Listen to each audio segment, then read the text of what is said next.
एक बार नारद मुनि जी ने भगवान विष्णु जी से पूछा, हे भगवान, आपका इस समय सबसे प्रिय भगत कौन है?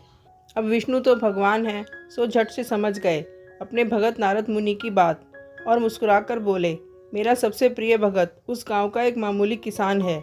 ये सुनकर नारद मुनि जी थोड़ा निराश हुए और फिर से एक प्रश्न किया, हे भगवान, आपका बड़ा भगत तो मैं हूँ, तो फिर सबसे प्रिय क्यों नहीं?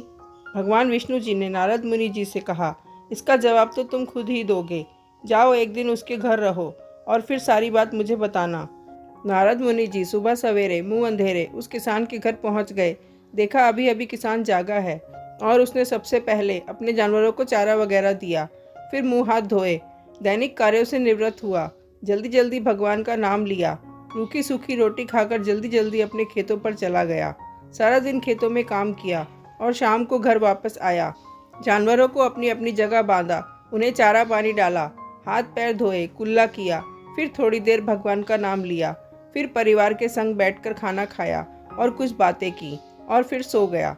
अब सारा दिन ये देखकर नारद मुनि जी भगवान विष्णु के पास वापस आए और बोले, भगवान, मैं आज सारा दिन उस किसान के संग रहा, लेकिन वो तो ढंग से आपका नाम भी नहीं ले सकता।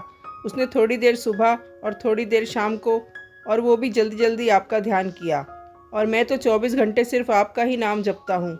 क्या अब भी आपका सबसे प्रिय भगत वो गरीब किसान ही है? भगवान विष्णु जी ने नारद जी की बात सुनकर कहा, अब इसका जवाब भी तुम मुझे खुद ही देना।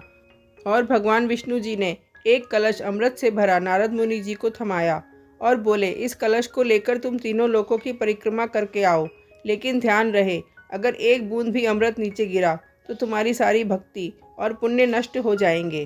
नारद मुनि तीनों लोकों की परिक्रमा करके जब भगवान विष्णु जी के पास वापस आए तो खुश होकर बोले, भगवान, मैंने एक बूंद भी अमृत नीचे नहीं गिरने दिया। विष्णु भगवान ने पूछा, और इस दौरान तुमने मेरा कितनी बार नाम लिया, मेरा स्मरण कितनी बार किया? तो नारद मुनि बोले, अरे भगवान जी, मेरा तो सारा ध्यान इस अमृत पर था, फिर आपका ध्यान कैसे करता?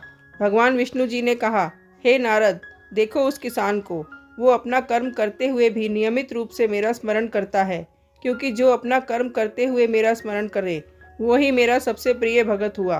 तुम तो सारा दिन खाली बैठे ही जप करते हो, और जब तुम्हें कर्म दिया तो मेरे लिए तुम्हारे पास समय ही नहीं था।